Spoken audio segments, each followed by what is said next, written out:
Buenas noches. Ya vamos a abrir con este Salmo 130. Dice: de lo profundo, Jehová, a ti clamo. Señor, oye mi voz. Estén atentos tus oídos a la voz de mi súplica. Si mirares a los pecados, ¿quién, oh Señor, podrá mantenerse? Pero en ti hay perdón, para que seas reverenciado. Esperé yo a Jehová, esperó mi alma, en su palabra he esperado. Mi alma espera a Jehová, más que los centinelas a la mañana, más que los vigilantes a la mañana. Espere Israel a Jehová, porque en Jehová hay misericordia y abundante redención con él. Y él redimirá a Israel de todos sus pecados. Amén. Vamos a orar. Señor Dios, gracias por tu palabra. Ayúdanos a entenderlo y meditar en lo que nos quiere decir. En el nombre de Jesús, amén. Amén. Amén. Gloria a Dios. Gloria a Jesús. Amén. Gracias te damos, Señor. Gloria a Dios. Vamos a adorar al Rey. Vamos a exaltar su nombre. Agarre sus panderos, sus palmas. Amén. Gloria a Dios.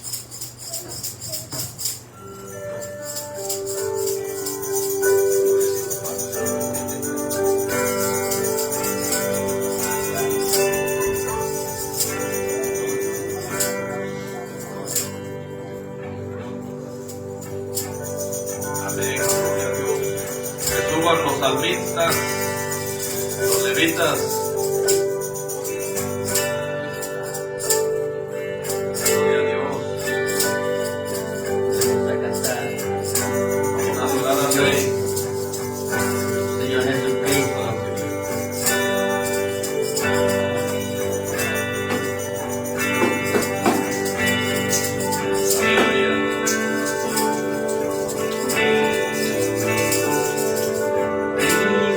Yo te amo,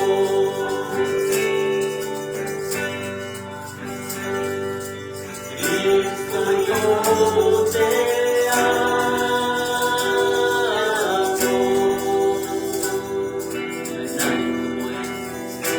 no hay nadie como tú.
Gracias. Gracias, Señor. Recibe la gloria, tuya es. Recibe nuestro agradecimiento, nuestro corazón. Oh Dios, Señor, bendice a tu pueblo. Llena tu pueblo, Señor. Espíritu Santo, aleluya. Comparte, Señor. No hay nadie como tú, Señor. Díselo, no hay nadie como tú. Solo tú eres perfecto. Solo tú eres digno. Digno eres tú, Señor. Bello eres tú, Señor. No hay nadie como tú. No hay nadie como tú. Precioso y glorioso.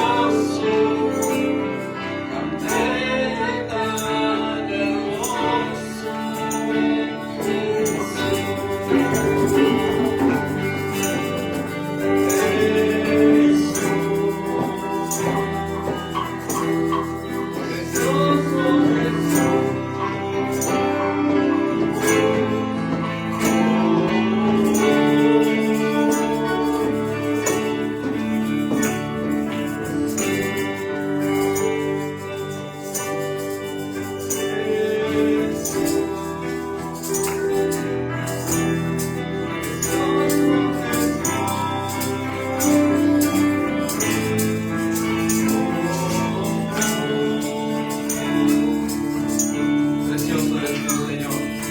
Gracias.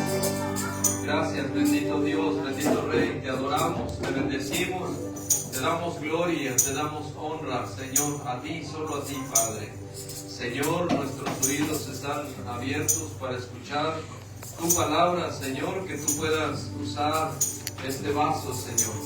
Señor, usa a tu siervo, Padre. Señor, escribe tu palabra en nuestros corazones, Señor, y enséñanos a ser mejores discípulos tuyos, Señor, mejores hijos, Señor, que podamos representarte, Señor, como esa luz que alumbra, Señor, que alumbre todas las tinieblas, Señor, que hay en el mundo entero, Señor. Gracias, bendito Dios. Espíritu de Dios, fluye, llena cada corazón. Ministranos en esta tarde, Señor. Te damos gracias. Gracias, bendito Dios, por el poder de tu palabra, Señor. Lo pedimos. Amén. Amén. Amén. Amén. Amén. Amén. Gloria a Dios. Amén. Gloria a Dios. Te adoramos. Te adoramos. Te adoramos. Sigue. Gloria a Dios. Muertos no le alaban. Aleluya. Muertos. Muertos no le alaban.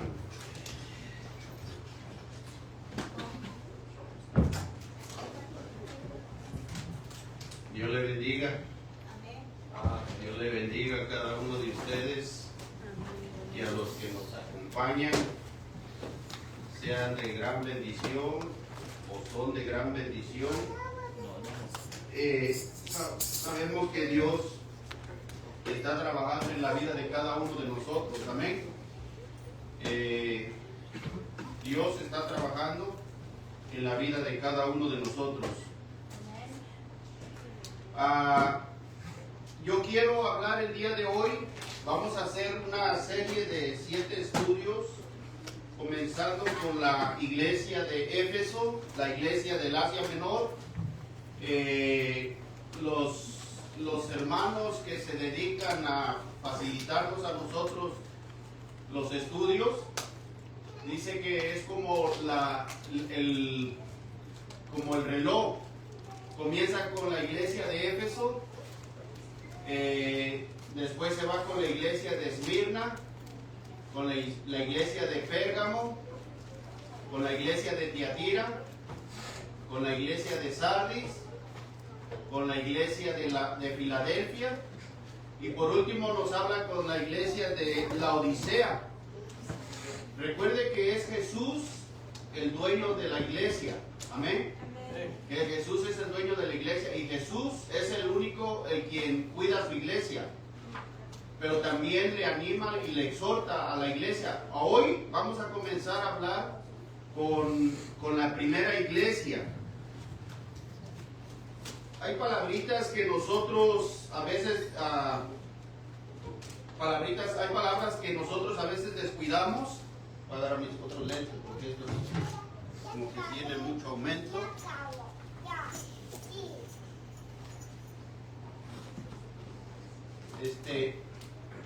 Hay palabritas que nosotros a veces descuidamos, pero fíjese que en la primera iglesia de Éfeso hay un trabajo muy importante por parte de algunos hermanos en la fe, hermanos en la fe, como el apóstol San Pablo, quien trabajó arduamente para la iglesia de Éfeso. Recuerde que el apóstol Pablo dedicó mucho tiempo en su vida para ir a ese lugar. Ahora nosotros se nos hace fácil decir, no, pues el apóstol Pablo nos anima. Espérate, hay que ver todo lo que él sufrió, todo lo que él dio para poder llevar el evangelio a ese lugar. Ese lugar en Éfeso no era cualquier otro lugar, era muy peligroso, pero lo vamos a ver conforme vamos enseñando. Un poquito de lo que nos habla acerca de este lugar. Éfeso era una ciudad más importante del Asia. La ciudad floreció como un importante centro de comercio y exportaciones de la provincia de Asia. El viajero que llegaba a Éfeso, procedente de Roma, se encontraba con una magnificente avenida de más de 15 metros de anchura y delimitada por hileras de columnas que iban desde el puerto hasta el centro de la ciudad. El recibimiento que se le daba a toda la persona que llegaba para ese lugar. Por ejemplo, cuando nosotros vamos a Las Vegas, los que hemos tenido el privilegio de ir a Las Vegas, antes de entrar a la ciudad nos dan un recibimiento, ¿verdad? Hay unos casinos, ¿cómo se llama? Antes de llegar a Las Vegas, Nevada. Entonces uno se queda sorprendido de ver las luces, la construcción, pero eso nomás es una probadita. Bueno, de igual forma tenía esta ciudad. ¿Por qué? Porque recuerde que se manejaba mucho el comercio y el turismo, aparte de lo que se adoraba, por ejemplo, la deidad. Entonces, y a quien se adoraba en aquellos lugares. Por eso tenía muchas visitas. Ahora, en la época del Nuevo Testamento había crecido hasta alcanzar una población de más de 250,000 habitantes. Su importancia mercantil se acrecentaba por el hecho de que en la ciudad convergían 3 grandes rutas comerciales. Una procedía del Éufrates y pasaba por Colosas. Otra venía desde Galacia, vía de Sardis. Sardis la tiene usted en la parte de arriba, después de, ¿cómo se llama? Antes de Filadelfia, ¿verdad? Ok, y la última comenzaba en el valle del Menderez y se extendía hacia el sur y el este. Bueno, la ciudad estaba orgullosa de su importante estadio. Recuerde que esa imagen que yo le puse ya son imágenes que ya han pasado muchísimo tiempo, pero en aquellos tiempos era, por ejemplo, como un estadio o como un teatro donde se hacían las actividades. Por ejemplo, Pablo fue a ese lugar a predicar. Mucha gente estaba en contra, porque acuérdense que ellos adoraban a la gran diosa, ¿cómo se llama? Diana, ¿verdad? Entonces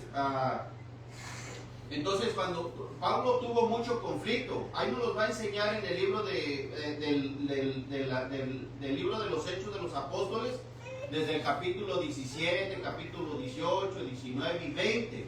Usted lee todos esos pasajes, cómo Pablo sufrió. Primero tuvo que esperar cuando estaba con Apolo, era un ferviente en lo que era, ¿cómo se llama?, el judaísmo.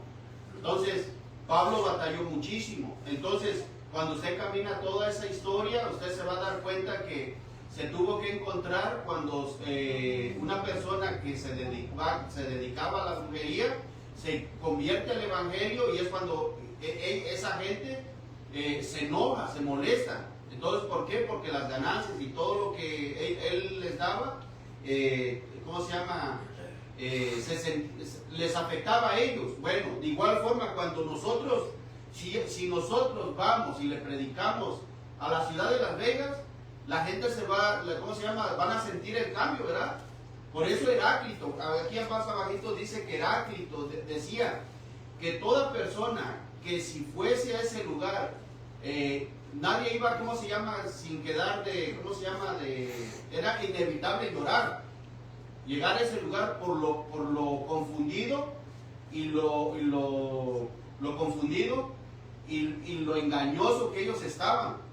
Por ejemplo, nosotros vamos a Las Vegas y uno hay veces que uno se impresiona y uno dice, bueno, fíjate los juegos y todo eso. Las mujeres andan, ¿cómo se llama? Casi semidesnudas, andan todo eso. Pero sentir en el espíritu de decir, ¿sabes qué? Me duele ver tanta inmundicia, tanta maldad, tanta cosa perversa, que solamente el amor de Dios puede cambiar esa ciudad. Bueno, Pablo, a través de su amor y de su entrega al Señor, cambió ese lugar. Levantó una iglesia ferviente. Levantó una iglesia. Usted vamos a ver los pasajes, por ejemplo, que nos hablan de Hechos 19, 29 al 31. Fíjese, pero vamos a ver un poquito más adelante. Dice, la ciudad estaba orgullosa de su importante estadio, su mercado y su teatro. Este último se construyó en la ladera occidental del monte Pión, mirando hacia el puerto, y tenía capacidad más o menos de unas 25,000 personas. Repleto, acuérdense, repleto, que era lo que se iba a llevar. Por ejemplo, si invitaban a una persona que era famosa, el estadio se abarrotaba. Bueno, cuando se le da la oportunidad al apóstol Pablo, él no perdía ese momento. No, al contrario, él lo usaba. En Éfeso, la atracción religiosa fundamental era el teatro, el templo de Artemisa, lo vamos a ver más adelante, que Diana en el latín. Recuerden que esto es una historia que se maneja con el paso del tiempo y de la historia. Por eso yo les digo que es como si nosotros los mexicanos estuviéramos hablando, ¿cuál es el lugar más atractivo de adoración de una iglesia, por ejemplo, tradicional? Está en la Ciudad de México, en la villa, ¿verdad? Que hace una bienvenida de muchísima gente. Y muchos dicen, no, es que sí me oye, que sí me responde a mi milagro. No, espérate, esa es una mentira. Esa es una mentira. Bueno, de igual forma, ese lugar era así, con el templo de Artemisa. Bueno, y usted se va a encontrar que esta deidad se le cambiaba con el paso del tiempo el nombre. Una de las 7 maravillas del mundo antiguo. Aquí está donde le decía yo que Heráclito dijo que nadie podía vivir en Éfeso sin llorar ante la inmoralidad que predominaba en la ciudad. Por ejemplo, mire, en Hechos capítulo 19, usted se va a dar cuenta, en Hechos 19, usted se va a dar cuenta desde el capítulo 18, nos empieza a hablar, pero en el 19, 29 al 31, fíjese, aquí hay mucha historia que nos habla de todo ese alboroto en Éfeso y todo eso, pero recuerden que Pablo se mantuvo fiel. En el 29 dice, y la ciudad se llenó de confusión y a una se lanzaron al teatro. Ese es el teatro del que yo le estoy mencionando. Pero pues se puede decir, conocido en el tiempo de nosotros, era un estadio, ¿verdad? Bueno, dice, se lanzaron al teatro arrebatando a Gallo y Aristarco, macedonios compañeros de Pablo, y queriendo Pablo salir al pueblo, los discípulos no le dejaron. Verso 31, también algunas de las autoridades de Asia, que eran sus amigos, le enviaron recado rogándole que no se presentase en el teatro. ¿Por qué? Porque ya sabían que había hecho un cambio o una transformación en la vida de gente. Si usted se da cuenta en la parte anterior, por ejemplo, como si nosotros nos damos cuenta, los milagros que hacía, por ejemplo, en el versículo 11 del capítulo 19, dice, y hacía Dios milagros extraordinarios por mano de Pablo, de tal manera que aún se llevaban los enfermos los paños o los delantales de su cuerpo, y las enfermedades se iban de ellos, y los espíritus malos salían. Imagínate. Entonces, Dios daba a conocer su nombre en ese lugar tan difícil, que era tan penetrable. Oh, no, ahora la gente va de visita y todo eso, pero en el tiempo de Pablo, él le costó la vida. O sea, le tocó. Por eso nosotros encontramos, miren, en 1 de Corintios, capítulo 15, verso 32. 15:32, dice, así como hombre, hablando de su persona, del apóstol Pablo, así como hombre batallé en Éfeso contra fieras, o sea, contra gente peligrosa, contra fieras. Hace la pregunta, ¿qué me aprovecha si los muertos no resucitan? Comamos y bebamos porque mañana, ¿qué dice? Moriremos. O sea, debe de haber un cambio en la vida de la persona, ¿verdad? Debe de haber un cambio. Por eso Pablo los está animando y les está diciendo, ¿sabes qué? Nuestro cambio debe de ser. Por eso él estaba tan apasionado y servía no solamente de inicio. Pablo les metía otro tipo de pensamiento y les decía, todo aquel que lucha o corre como un atleta no se va a quedar a medio camino. No, tiene que llegar al final de la carrera. Porque no es como nosotros vamos a comenzar, sino como nosotros vamos a terminar. Pero ¿quién dice que se lleva el premio? ¿Uno? ¿Y quién es el que se lleva el premio? Es Jesús. Porque acuérdense, nosotros somos victoriosos porque Jesús está de nuestro lado. Y nosotros no es por nuestras fuerzas, no es por lo que nosotros creamos, no. Es porque Jesús está en la vida de cada uno de nosotros. Entonces es Jesús el que nos fortalece. Bueno, para el tiempo de hoy esa es la conocida como el templo de Diana o el templo de Artemisa, que hay una ilustración que se ve en la parte posterior que de esa forma se usaba. Por ejemplo, era muy visitada. ¿Por qué? Porque hacía, se puede decir, respondía, hacía lo que la gente le pedía. Entonces esa gente, ¿cómo se llama? Era tan fiel y tan entregada. Imagínense que el apóstol Pablo, hablando con poder y autoridad, esa gente venía a los pies de Cristo. O sea, con todos los milagros. Aquí no es que se usaba que agua bendita o que la medalla milagrosa o que ven, pare de sufrir. No, vamos a sufrir, pero vamos a sufrir en el amor de Cristo. Mire. Bueno, entrando un poco acerca de esto, comenzando antes de entrar al pasaje del verso 1 al verso 7 de la carta de la iglesia de Éfeso, Cristo por medio de Pablo había puesto un candelero en esta oscura ciudad. Recuerde, de Éfeso. Cuando el apóstol Pablo ministró allí más tiempo que en cualquier otra ciudad, lo habla en el capítulo de Hechos 18 corrijo al capítulo 20. Pablo escribió una importante carta a los creyentes de Éfeso, destacando el carácter y la conducta de la iglesia. Años después aprendió a Timoteo para que se quedase en Éfeso, porque no le iba a abandonar, no, al contrario. Tenía que dejar una persona que tuviera principios, que tuviera los mismos ideales, que tuviera una integridad. Por eso Pablo lo aconseja a él de dejarlo en Éfeso. Y es que Timoteo es acepta. Porque recuerda que cuando en sus viajes misioneros del apóstol Pablo, Timoteo es alcanzado por el testimonio de Pablo. ¿Se acuerdan que él fue apedreado? ¿Verdad? Él fue apedreado y que casi lo sacaron de la ciudad medio muerto. Pero él no se quedó así. Tuvo que regresar nuevamente y visitar a sus hermanos en la condición que él estaba. Cuando él regresó, fue alcanzado Timoteo. Recuerde que la mamá de Timoteo y la abuela de Timoteo eran cristianas. El padre de Timoteo no. Él era, ¿cómo se llama? Una persona que no conocía del Señor. Bueno, en la iglesia está, bueno, en 1 Timoteo 1:3, Pablo le aconseja, como te rogué que te quedases en Éfeso cuando fui a Macedonia, para que mandases a algunos que no enseñen diferente doctrina. El cuidado del apóstol Pablo era la obra del Señor.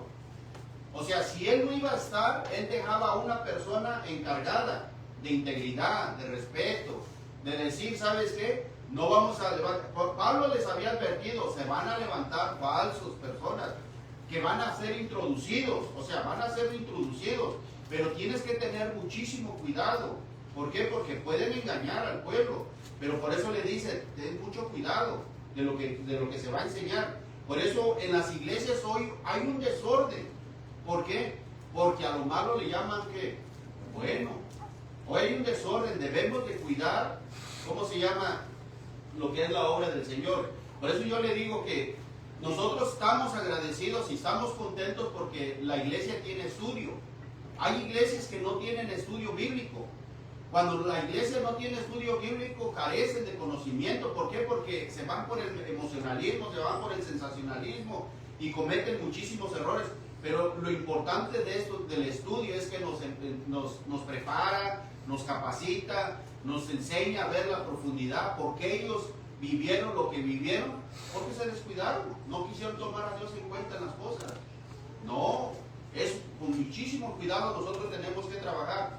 Ahora, en este caso, los efesios tenían la necesidad de que se les recordase que se trataba de la iglesia de Cristo, no era de nosotros, acuérdense, porque ya cuando el pastor o el líder o los ancianos o quien sea que dice aquí se hace lo que yo diga, no, la iglesia es de Jesús, porque Él la compró con su sangre y nos ha dejado para ser buenos administradores.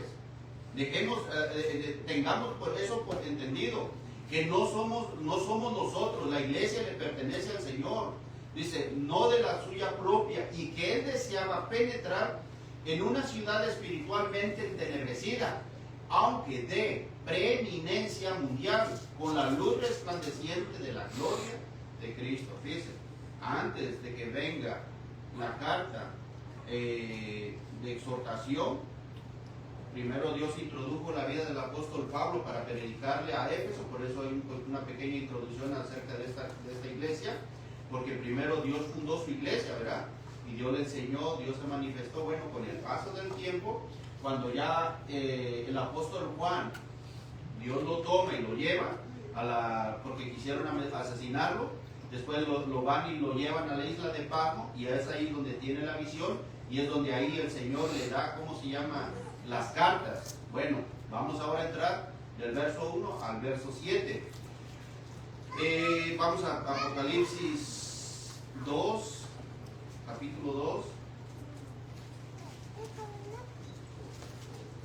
Solamente tiene 7 versos, pero aquí es donde yo creo que nos vamos a dilatar un poquito más, solamente en el verso 1. ¿Por qué? Porque tenemos que tener claridad de lo que es. Mire, el ángel en el griego o en hebreo, el término puede significar el mensajero, aunque puede referirse, número 1, al pastor, como lo enseña Malaquías capítulo 2, versículo 7. Dios ha puesto al pastor en la iglesia, o Dios ha puesto, usémoslo de otra forma, Dios ha puesto a los líderes espirituales en la iglesia. ¿Para qué? Para que la iglesia se permanezca, ¿qué?, en la luz de Cristo. Entonces, puede usarse de esa manera, pero también se puede usar al ángel de la iglesia, depende de la forma que nosotros queramos aportarlo.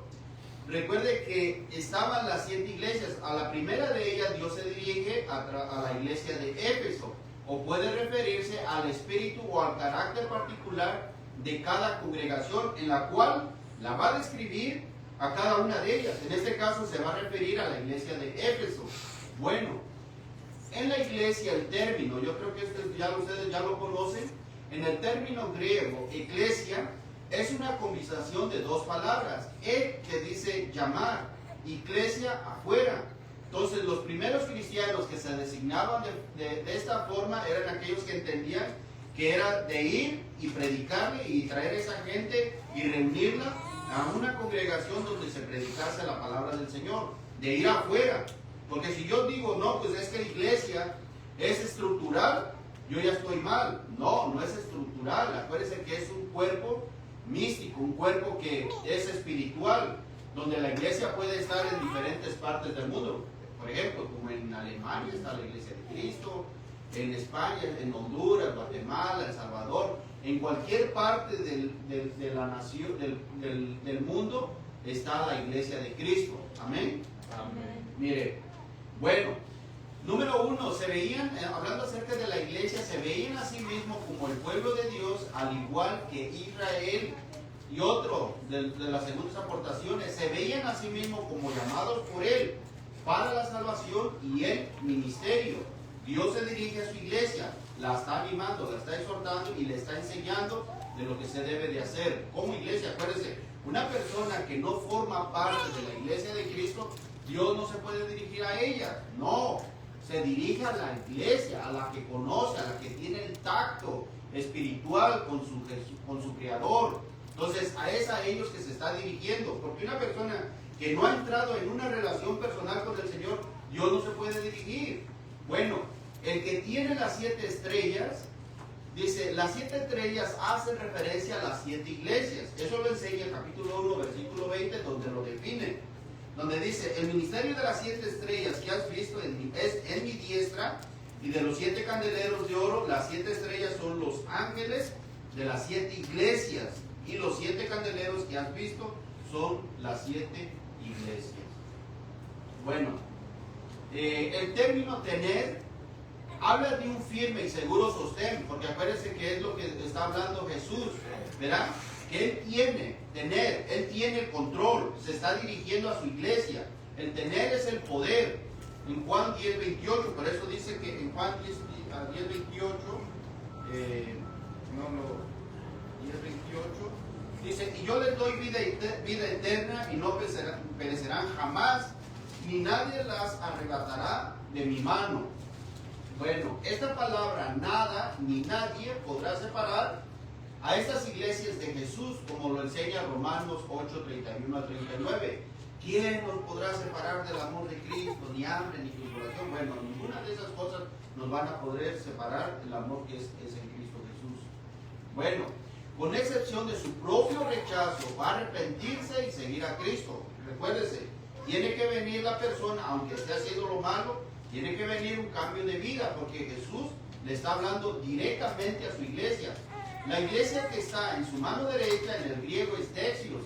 Esta es una metáfora antropomórfica, o sea, hablándole como si fuera Dios como un hombre, ¿verdad? Lo tengo en mi mano derecha, poder y autoridad, nada les va a pasar. Bueno, habla de Dios en términos físicos y humanos, que denota poder y autoridad. Ahí están todos los versos, pero vamos a ir más adelantito, dice, que anda entre, como un símbolo de la presencia de Dios con la humanidad.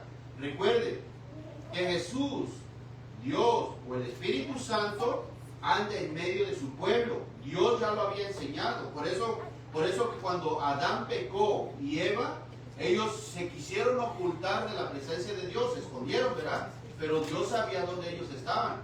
Por eso nosotros como iglesia, Dios sabe el amor, la pasión, la integridad, lo que nosotros sentimos por la obra del Señor. Dios es el único que lo sabe. Usted me puede engañar, o yo lo puedo engañar a usted, pero Dios es el único que sabe. Esta exhortación que viene por parte de Dios, viene personalmente a cada uno de nosotros, como la iglesia de Éfeso. Era particular.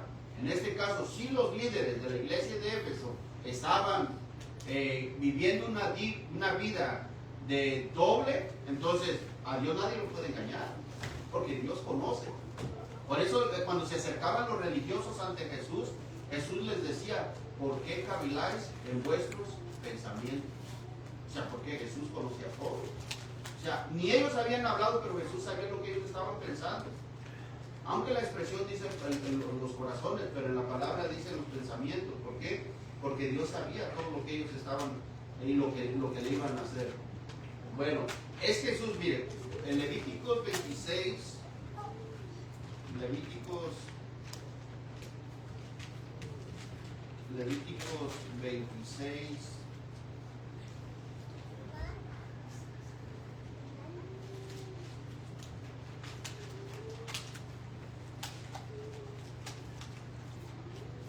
Levíticos 26, dice, en el versículo 12 dice, y andaré entre vosotros, y yo seré vuestro Dios, y vosotros seréis, ¿qué dice?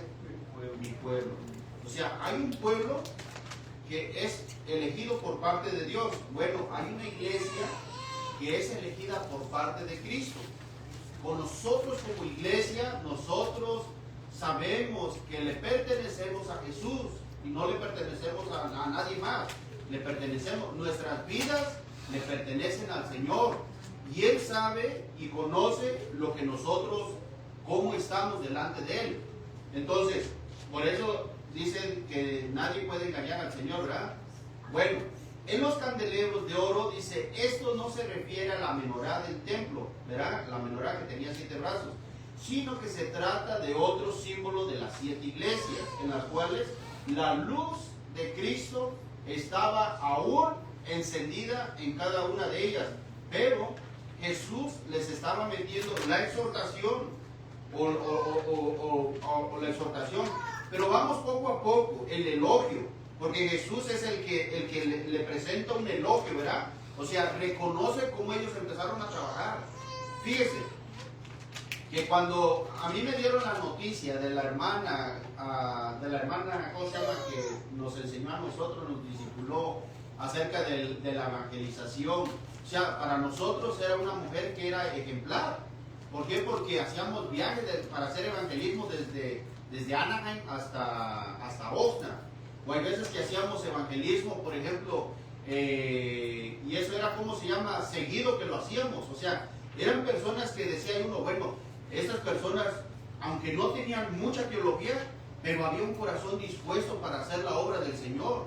Bueno, de esa manera nosotros, ¿cómo se llama? Hay veces que uno ¿cómo se le llama esa? Queda uno tan pregnado de decir tanta pasión. Y cuando me dijeron a mí que se había muerto, o sea, yo fui al velorio de ella y dije, wow, la verdad, pero Dios le dio ese tiempo. Por eso yo digo, ahorita nosotros tenemos que aprovechar y usar el tiempo, ¿verdad? Porque los días son, ¿qué dice? Son malos. El elogio que Cristo, fíjese, el elogio de Cristo, porque hay dos palabras que se usa aquí, el yo. Una con el reconocimiento. Pero vamos a hablar un poco acerca del otro yo también, que se usa en este pasaje. Dice, por cuanto Cristo estaba en medio de ellos, escribió, yo conozco. O sea, Él conoce. Jesús conocía tanto lo bueno, también como lo malo, ¿verdad? O sea, conocía lo bueno, pero también conocía lo malo. Lo bueno que ellos hacían, pero también conocía, ¿sabes qué? A mí no me puedes engañar. O sea, te estás engañando tú solo, pero a mí no me puedes engañar. O sea, yo te conozco a ti. Acuérdense que esto es individual. O sea, esto es individual entre Jesús y yo. Bueno, úselo de igual forma entre usted y Jesús. Nadie le puede señalar porque su relación es personal con Jesús. Dios sabe cómo nosotros estamos caminando y cómo estamos sirviendo delante de Dios. Cuánta pasión nosotros tenemos para Jesús. Yo vivo apasionado por Jesús. Y cuando no hago las cosas en un apasionamiento, por eso yo digo, la verdad, digo, a veces estoy fallando y tengo que reconocer mi pecado, mi maldad. ¿Por qué? Porque si dice, si tú sabes hacer lo bueno y no lo haces, ¿qué dice? Nos cuenta como ¿qué? Como pecado. Porque sabemos hacer lo bueno. Entonces nosotros decimos, y ya cometí un error. Bueno, tengamos cuidado. Jesús conocía, bueno, eso ya lo miramos, ¿verdad? Comenzó con lo positivo. Le describe a la iglesia lo positivo que tú tienes, observando el servicio de ellos. O sea, le está diciendo, ¿sabes qué? Yo conozco todo lo que tú estás haciendo. Yo lo conozco, a mí no me puedes impresionar. Yo conozco tus obras. La obra es el trabajo. Y tu arduo trabajo y paciencia. O sea, la paciencia de que no puedes soportar a los malos y has probado a los que se dicen ser apóstoles y no lo son. Y los has hallado mentirosos. O sea, un amor, una entrega. Sabes que este está predicando mal, este está enseñando herejías, este está torciendo las escrituras. O sea, ellos cuidaban el rebaño, pero hubo un momento en que ellos se descuidaron. Hubo un momento que ellos dijeron, ¿sabes qué? Ya mejor vamos. No, espérense. Tenemos que servir nosotros al Señor todo el tiempo. Porque mire, hay veces que la gente o las iglesias, vamos a ponerlo de esta manera, hay veces que las iglesias de hoy acreditan más a los milagros que la integridad con Jesús. Recuerdan que cuando Jesús envió a sus siete discípulos, ¿verdad? Los envió de dos en dos. Ellos venían bien contentos y decían, mira Señor, nosotros hicimos milagros, nosotros hicimos esto, nosotros hicimos lo otro. Y Jesús les dice, no os alegréis porque hayan hecho eso. No, más bien alégrense de que sus nombres estén escritos en el, ¿qué dice? En el libro de la vida eterna. Y por eso hoy las iglesias ya hacen tanto invento de decir, hoy hacen milagros y hoy te ven acá y eso. No, espera. Nosotros tenemos que volver a nuestro primer amor. Mire, eso es tan lindo de decir, ¿sabes qué? Por eso nosotros no podemos dejarnos de ser engañados. Efeso era el modelo de la iglesia activa. No había otra iglesia como ella. Tenían una pasión, oraban por ellos mismos se preocupaban. Pablo reconoce el trabajo que hacían cada uno de ellos. Dice, como les enseñó el apóstol Pablo en el verso 4, 12. Él mismo constituyó a unos apóstoles, hablando de la vida de Pablo, a unos apóstoles, a otros profetas, a otros evangelistas, a otros pastores y a otros maestros, a fin de perfeccionar a los santos para la obra del ministerio, para la edificación del cuerpo de Cristo. Ellos no tenían cavidad para hombres malos, que con su inmoralidad se burlaban del sacrificio de Cristo y de su santidad de Dios. Tampoco toleraban a los falsos apóstoles, que podían ser objetivamente sometidos a prueba, comparando con las Escrituras aquellos que enseñaban y la manera en que ellos vivían. Por ejemplo, seguían todas estas instrucciones. Vamos, si quieren, nomás a leer esta segunda de Corintios, capítulo 11, en el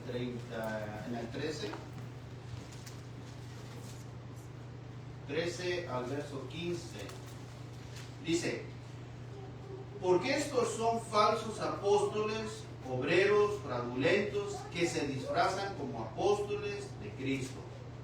Y no es maravilla, porque el mismo Satanás se disfraza como ángel de luz. Así que no es extraño si también sus ministros se disfrazan como ministros de justicia, cuyo fin será conforme a sus obras. Imagínense. Quiero usar este espacio, para poder explicar. Fíjense que hay una iglesia, no sé si usted la miró en las redes sociales, pero hay una iglesia que encontraron las paredes, se les descompuso la plomería, y el pastor fue y nunca se acordó de que ahí estuvo amotinando todos los millones de dólares que hay de los feligreses, y a la hora que encontraron y sacaron las paredes, hacía el dinero pero completo. ¿De dónde salió ese dinero? La cosa es que engañaban al pueblo, les quitaban su dinerito. Compra tu libro de prosperidad, tus milagros, haz tu pacto, tantísimas cosas, pero lamentablemente estas personas, ¿cómo se llama? No leen la Biblia, y ese es el problema, que son engañados. Bueno, estas amonestaciones las habían preparado. Cristo señalaba el poder estabilizador que habían mostrado. En este caso los elogia por correr para ganar la carrera. Trabajaban duramente. Hermano, vamos a ir al evangelismo. Llegaban media hora antes, se preparaban, hacían todo su trabajo. Va a haber estudio, llegaban antes, se quedaban, aprendían 3, 4 horas. Recuerden que ahorita nosotros estudiamos casi 40 minutos. En aquellos tiempos estudiaban horas y horas, se reunían en el río. Eutico es el que se cayó del tercer piso, ¿se acuerdan? Se cayó del tercer piso porque sus ojos estaban velados. Bueno, ese era lo que ellos tenían, trabajaban duramente, valoraban enormemente la vida recta junto a la doctrina pura, y no eran de los que abandonaban. O sea, por eso ellos se mantenían, ¿cómo se llama? Aún se mantenían, pero, ahí viene el segundo pero. El primer pero, yo conozco. El primer pero dice, Cristo elogió a los efesios por lo que eran y por lo que estaban haciendo. Sin embargo, también se preocupaban por lo que no eran y por lo que no estaban haciendo. En especial, o sea, un descuido, se empezaron a enfriar. Fíjense, hoy estaba mi equipo jugando. Yo, ¿para qué me voy a quedar a ver a la América? Si sé que aquí hay más ganancia, hay más bendición. Cuando pierde mi equipo o empata, a veces que se deprime uno, usándolo ya en una hipérbole, ¿verdad? Se deprime uno, no quiere comer y cualquier cosa. No, pero cuando nosotros vemos la victoria de Cristo, que Él nos dio el triunfo, imagínense, nosotros tenemos vida y vida en abundancia. Bueno, sin embargo, también se preocupaban por lo que no eran y por lo que no estaban haciendo. En especial, aquello que habían sido antes parte de la experiencia de ellos, habían dejado su primer amor. O sea, recuerde que Jesús Recuerde que Jesús lo relata como un matrimonio, ¿verdad? Nadie puede vivir con una mujer que no lo quiere a uno. No, nosotros vivimos con la mujer o las mujeres viven con uno porque deben de demostrar que nos quieren. Si nos dicen, no te quiero, pero no te quieren abrazar, entonces hay un problema. Sí, hay un problema. Cuando está el primer amor, nosotros le abrimos la puerta a la mujer, ¿verdad? Queremos ser, ¿cómo se llama? Muy respetuosos. Pero conforme va pasando el tiempo, nosotros dejamos de abrirle la puerta a la mujer. Bueno, ¿ah? Y la cierran. O hay veces que ahora, últimamente, ya la mujer todavía ni se sube, ya le avientan la puerta, súbete. Y por eso, no sé si han visto que los carros, hay veces que la mujer lleva la falda arrastrando en la carretera, en el freeway.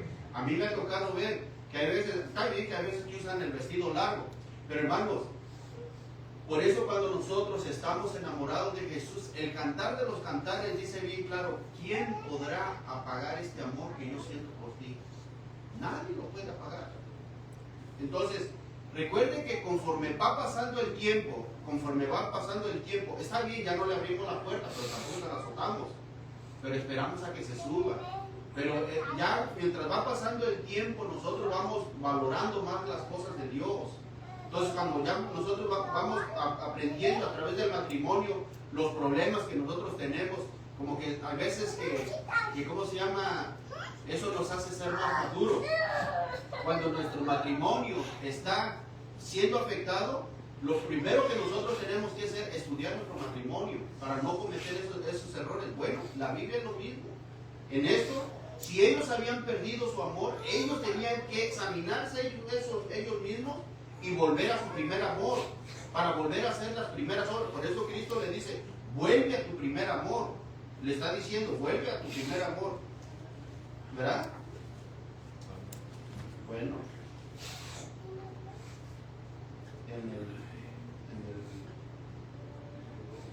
El 4 dice, porque tengo contra ti que has dejado tu primer amor. Recuerda por tanto de dónde has caído y arrepiéntete y haz las primeras obras o el primer trabajo que estabas haciendo por mí, pues si no, vendré pronto a ti y quitaré tu candelero de su lugar si no te hubieres arrepentido. Habían caído de sus primeras obras. En tiempo pasado había tenido amor para con todos los santos, como lo enseña Efesios 1:15. Por esta causa también yo, habiendo oído de vuestra fe en el Señor Jesús y de vuestro amor para con todos los santos. Ya después se empezaron a dividir, se empezaron a enfriar, empezaron a hacer sus grupitos, empezaron a decir no te juntes con él, se empezaban en aquellos tiempos, quizás no existía la tecnología, pero Dios sabe que ellos estaban caminando mal. Bueno, Jesús considera a los dirigentes designados por Dios como responsables de comunicar y corregir las deficiencias de la iglesia. El segundo pero, viene una amarga queja de parte de Cristo. Primero, Cristo, recuerda el primer pero, que Cristo los elogia, le reconoce su trabajo. Mira qué bonito hiciste tu trabajo, te quitabas el pan, te ibas a comer 2 pupusas, te comiste una le diste al hermano, tenías esto, eras compasible, hoy lo has venido dejando. Pero hay otro pero. El segundo pero es con una exhortación, donde viene una amargura de queja que viene por parte de Cristo. Pero tengo contra ti que dejaste atrás o lo abandonaste tu primer amor. O sea, ya no te importa, no sientes ni siquiera el más deseo de, ¿cómo se llama?, de leer la Biblia, de orar a tu Dios, de cantar himnos, hace rato mi esposa estaba cantando un corito de los que cantábamos con la iglesia donde nosotros crecimos, ya hace muchísimo tiempo que no lo cantamos, ya nosotros estamos ahora cada vez más actualizados, ¿verdad? Dice, el enfriamiento del amor fue una traición a Cristo. Recuerde, no fue a la persona, sino a la persona de Cristo. El verdadero cristianismo no consiste en recordar el amor pasado, de decir, lo que hacía yo antes. No, lo que hacías antes, hazlo mejor. Recuerde, o lo que hacíamos antes, Debe de haber algo más mejor. ¿Por qué? Porque tenemos mejor pasión para el Señor. Por eso dice que el verdadero cristianismo no consiste en recordar el amor pasado. Ah, no me acuerdo. Que yo salía, y que yo hacía esto, y que yo hacía no. Sino en mantener el mismo amor ardiente a Cristo, esa actividad reverente hacia Él. ¿Verdad? Que los años de mi caminar cristiano, yo digo, ahora tengo, porque hace 20 años, cuando nosotros venimos a los pies de Cristo, yo no tenía el conocimiento que ahora tengo. Ahora, gracias a Dios que Dios me ha dado la capacidad de leer, de estudiar, yo digo, ahora le conozco más al Señor. Entonces eso me hace más ser reverente, ser genuino, ser más agradecido con el Señor y no ofenderle, de decirle, ¿sabes qué? Hoy hay servicio, pues venimos poquitos, nos quedamos en la casa. No, mi compromiso es con Dios y decir, yo tengo que venir a adorar y servir a Dios, al Señor. Mire, en Juan 15:13 dice, nadie tiene mayor amor que uno ponga su vida, ¿por quién dice? Por sus amigos. En este caso, los efesios habían caído de sus primeras obras. La pregunta sería, ¿cuáles eran sus primeras obras? El mismo Señor les recuerda, esa palabra griega, recuerda, o sea, los está trayendo al tiempo de su primer amor, en esa palabra griega que es mnemoneu, en presente imperativo, o sea, no es de que si tú quieres cambiar, no es como iglesia, no es que si tú quieres, es que tienes que levantarte y tienes que cambiar, tenemos que cambiar, no es de que si yo quiera, porque hay mucha iglesia que hay veces que le tienen que rogar, ¿puedes hacer el talento? No, es que tengo un compromiso. ¿Puedes hacer esto? No, o sea, hay veces que el pastor o los líderes le tienen que rogar. No, tiene que haber un deseo de ferviente de trabajar en la obra del Señor. Mire, por eso nosotros decimos, cuando ya la persona tiene 30, 40 años en el Evangelio y se comporta como un niño, Pablo se negaba cuando le decía a ellos, nuevamente tenemos que echar nuevamente el fundamento de ustedes, cuando ustedes ya deberían de ser expertos, ya tendrían que estar tomando carnita y no leche como niños. No, ustedes ya tienen que estar sólidos. Ahora, es una exhortación a volver en sí, a reflexionar, a considerar el propio estado, como el hijo pródigo, ¿verdad? Por eso le está diciendo, recuerda, o sea, te has engañado tú mismo. Por eso el hijo pródigo dice que volvió en sí, cuando él ofendió a su padre, ¿verdad? Porque dice, volviendo en sí, dijo, volveré a la casa de mi padre, dice, volveré a la casa de mi padre y le diré, Padre, perdóname porque he pecado contra el cielo y contra ti, no soy digno de ser llamado tu hijo, pero hazme como uno de ¿qué? De tus jornaleros. El padre no lo hizo como uno de sus jornaleros, no, lo puso un nuevo vestido, le dio un nuevo anillo y lo hizo un gran banquete. Bueno, pues toda esa persona que está en esas condiciones tiene que volver a Cristo, tiene que volver a hacer su primer amor, su primera entrega, su primer pasión que tenía por el Señor. Por eso hoy nosotros vemos eso que dicen, vamos a hacer una campaña evangelística, vamos a hacer una campaña evangelística y vamos a hacer, ¿cómo se llama? Que ganamos 30 almas. Si entendieran que la campaña evangelística es para el creyente, no es para el incrédulo, es para el creyente, para uno mismo. ¿Por qué? Porque yo conozco de Dios, yo tengo que volver a, ¿cómo se llama? Para volverme a activar, de decir, ¿sabes qué? Reconozco mi error, reconozco lo que yo estoy haciendo y yo necesito volver a mi primer amor. Por eso el mismo, ¿cómo se llama? El libro de, ¿cómo se llama? De Segunda de Crónicas 7:14 dice, si mi pueblo, ¿qué dice? Si mi pueblo se humillare, en el cual mi nombre se invocare y se convirtieren de sus malos caminos, entonces yo iré desde los cielos, perdonaré su pecado, ¿y qué dice? Y sanaré su tierra. Imagínense, eso es hermoso, porque uno puede decir, ¿sabes qué? Si yo digo, yo digo, nosotros, o sea, yo sé que como personas, hay veces que la la gente no le gusta la integridad.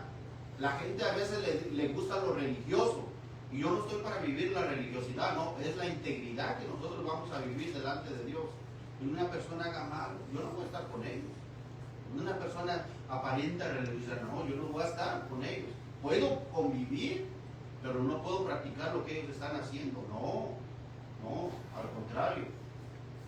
Mire, avanzamos en el verso, los últimos dos versos, dice, en el verso 6 dice, el pero con una esperanza de cambio.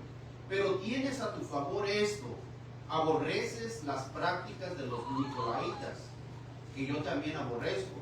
O sea, tienes, ¿cómo se llama? Tus errores y todo eso, ¿cómo se llama? Y no te gusta lo que ellos hacen, pero tienes esto a tu favor. Odias las obras malvadas de los nicolaitas, al igual que yo. Según la traducción que nosotros, por eso le puse aquí la Nueva Versión Internacional y la Nueva Traducción Viviente, que es un poquito diferente que a la Reina Valera. Bueno, Jesús agrega que los creyentes en Éfeso odiaban las obras de los nicolaitas y añade que también Él las odia. Nótese que el odio va dirigido hacia obras, no hacia la persona, porque si decimos nosotros amamos a Dios, entonces nosotros tenemos que aborrecer lo que ellos hacen, ¿verdad? Porque si digo yo amo a Dios, pero no amo a mi enemigo, entonces yo tengo problema. Porque ¿cómo voy a decir que amo a Dios si no amo al que estoy mirando? No. Porque una persona que no conoce a Dios, él piensa que está haciendo bien las cosas, pero las está haciendo mal. Bueno, Dios me dice, hay que amar hasta los difíciles de soportar. Las personas que son difíciles, hay que amarlas. Porque eso es lo que nos enseña la Escritura. Bueno, dice, Jesús odia el pecado, pero extiende su amor hacia el pecador, aunque el pecado es una afrenta a su santidad. Lo mismo de Jesús es conducir a los pecadores al arrepentimiento, ¿verdad? Porque hay veces que te dicen, bueno, yo tanto que te ofendí. Pues, mire, todo lo que nosotros le hacíamos a mi mamá. Mire, si usted dice que pues, ahorita me mira a mí muy santito, pero fíjese todo lo que le hacíamos a mi mamá. Mi mamá pagaba su viaje para venir a evangelizarnos hasta acá. Tiene un amor y una pasión por el Señor. Venirnos a evangelizar hasta acá. Y yo siempre la confrontaba, mami, pero ¿por qué usted cambió? No, pues no lo entiendes. Es que es el Señor que te cambia. Pero ¿por qué si antes hacíamos esto para comer los alimentos y ahorita es que tú no lo entiendes? Lo vas a entender más adelante. Es que mami, no puedo ver por qué usted hace esto, hace el otro. Sus coritos y sus cánticos. Y yo decía no, pues hay que poner la del gato volador, o que las cumbias, o las rancheras, o la de los buki, lo que sea. Pero cuando ella venía, ella siempre venía. Hubo un día que yo la dejé que se fuera solita no sé si tú ya estabas aquí, que la dejé solita que se fuera para México. No la quise llevar ni a Santana para que agarrara el autobús para viajar de ahí a Tijuana y de Tijuana hasta México. No la quise llevar, me hice el dormido. Yo dije, bueno, pero el corazón estaba duro. Y yo decía, no lo voy a hacer, para que sienta. Sí, porque uno es malo, a pesar de que es la familia de uno. Mis cuñadas le jalaban el cordón y se le desconectaban la música, pero todo eso lo hizo ella por amor a Cristo. Y mira, ¿cuánta gente no ama a Dios? De mi familia estoy hablando. Hay unos que están todavía tibios, pero vamos a esperar en el Señor que Dios toque su corazón. Bueno, en este caso, ¿quiénes eran los nicolaitas? Hay tres opiniones al respecto a estas tres expresiones que se hablan de los nicolaitas. Yo no creo que haya sido el que menciona en Hechos 6:5. Dice, son más bien conjeturas porque los detalles en Apocalipsis son pocos. Número 1, en la iglesia primitiva, Ireneo enseñó que los nicolaitas eran seguidores de Nicolaus. Él conservó el judaísmo que fue nombrado diácono cuando se escogieron a los diáconos, ¿verdad? Luego, otros consideran que estas personas constituían una secta gnóstica que trató de infiltrarse en las iglesias. Posiblemente podría ser eso.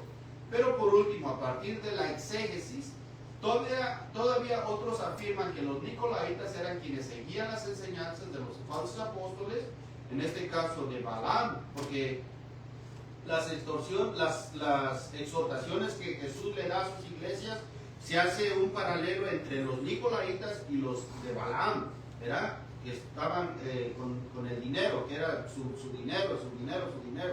Bueno, el Señor advierte a la iglesia que si no respondían, se extinguiría la luz de su testimonio en Éfeso. Bueno, cuando los líderes, acuérdense que cuando los líderes no quieren someterse al señorío de Cristo, dejan de existir. Jesús les habló y les advirtió. Por eso hay congregaciones que han pasado a la historia. ¿Por qué? Porque no quieren tomar en cuenta a Jesús. Bueno, si no quieres someterte, te quito mi gloria. Tuviste un tiempo de gloria, hoy la quito. Entonces muchas personas estaban así, pensaban que como Sansón, que jugó con las cosas de Dios. Pero una vez que ya se apartó el Señor de él, perdió la fuerza, perdió todo eso. Bueno, vendré pronto a ti y quitaré tu candelero de su lugar. Por otra parte, se le elogia por aborrecer las obras de los nicolaitas. Mire, como iglesia, yo siempre lo he dicho y siempre tengo ese deseo en mi corazón de que a mí no me impacta cuando digo las iglesias, mega iglesias, esas grandísimas y mejores pantallas, porque ya te metes a una competencia que ni siquiera es bíblico, de meter, no, hay que meternos en servir al Señor, aunque estemos 3, 4, 5 peloncitos, pero bien humildes, que tengamos el corazón para seguir viendo lo que Dios está haciendo en nuestro... Mire, el español que ahora habla, ¿cómo se llama? Michael. Mire cómo Dios trabajó en la vida de Michael. ¿Te acuerdas, hermano Cristóbal? Cuando nosotros íbamos con Oscar, ¿verdad? Porque nosotros los 4 íbamos para allá, y cómo Dios cambió la vida de Michael. Y el hermano que se iba a ahorcar. O sea, hemos visto que Dios, ¿cómo se llama? Ha estado manifestándose en este lugar. ¿Y por qué no servir a Dios? ¿Por qué no seguir trabajando para la obra del Señor? Bueno, por último, el último versículo dice: el mensaje va dirigido no solo a la congregación en Éfeso, sino a todas las iglesias, en el plural. En otras palabras, el mensaje es para la iglesia universal de todas las épocas y lugares. Tenemos pues aquí una prueba más de que la carta a Éfeso no se envió de manera separada, sino que fue entregada a toda la iglesia, junto con las otras cartas. A todo el que venciere, le daré de comer del árbol de la vida que está en el paraíso de Dios. En esta palabra venciere, que en el griego está en un participio presente, o sea, un participio presente, el que está triunfando. O sea, recuerde que todo el tiempo, por eso yo le decía, yo le animo a través de la palabra, de que nosotros sigamos trabajando, y que todo el tiempo Dios nos ha llevado de triunfo en triunfo y de victoria en victoria. No es un tiempo pasado o perfecto, como una acción finalizada, no, sino una actuación actual y continua, de que por eso yo le digo, todos los días, por eso es un participio presente perfecto. Dice, es decir, el conflicto y las pruebas de la vida presente en el mundo y en las iglesias no son definitivos, no. El triunfo previsto de la iglesia tiene su fundamento en la victoria alcanzada ya por Jesús. Acuérdense, Jesús conquistó y venció. Ahora, nosotros confiamos en el señorío de Jesús y nosotros somos más que vencedores. Amén. Cristo ganó esa batalla, pero la guerra todavía no ha concluido. Porque mucha gente, por eso, muchos clientes se retractan y dicen, no, yo ya soy cristiano, y hoy me voy a los bailes, y hoy me voy acá, y de todo mundo hago eso, y hago... No, espérate. Jesús promete que al que triunfe el derecho de comer del árbol de la vida, al referirse al árbol de la vida, retrotrae con eficacia al lector al comienzo de la historia humana, correcto. O sea, cuando el hombre fue expulsado, perdió su relación con el Señor. Y está el ejemplo. Si la gente no quiere de las cosas de Dios, Él tiene el poder y la autoridad de borrar su nombre del libro. Yo sé que me voy a encontrar a mucha gente que me va a decir, decir, bueno, entonces usted no cree en que la salvación no se pierde. No estoy hablando de eso. La salvación no se pierde. El que se pierde soy yo, porque nunca quise vivir una vida de integridad. Usé la Biblia a mi conveniencia, pero nunca quise someterme a lo que la Biblia me estaba diciendo. Ese es el problema, que la gente hoy quiere vivir lo que ella quiera. No, espérate, hay que someternos a la palabra de Dios. Amén. Amén.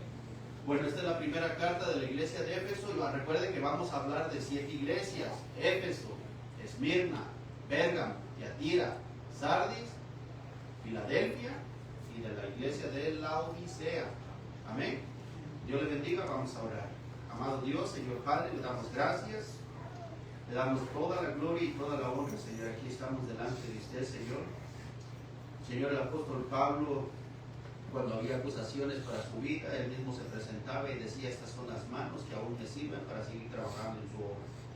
De igual forma, Señor, cada uno de nosotros nos ha dado salud, nos ha dado, Señor Padre, integridad para seguir en su palabra, seguir en su obra, Señor. Que aprovechemos, Señor, este espacio y que sigamos predicando las buenas nuevas de salvación. Gracias por esta su palabra, Señor. Le pido por cada uno de mis hermanos que me escuchan a través de las redes sociales, que escuchan de su palabra, Señor. Usted es el único quien sea exaltado sobre todas las cosas. Salimos de este lugar, a no de su presencia. Le damos gracias en el nombre de Jesús. Amén. Dios me los bendiga. Amén.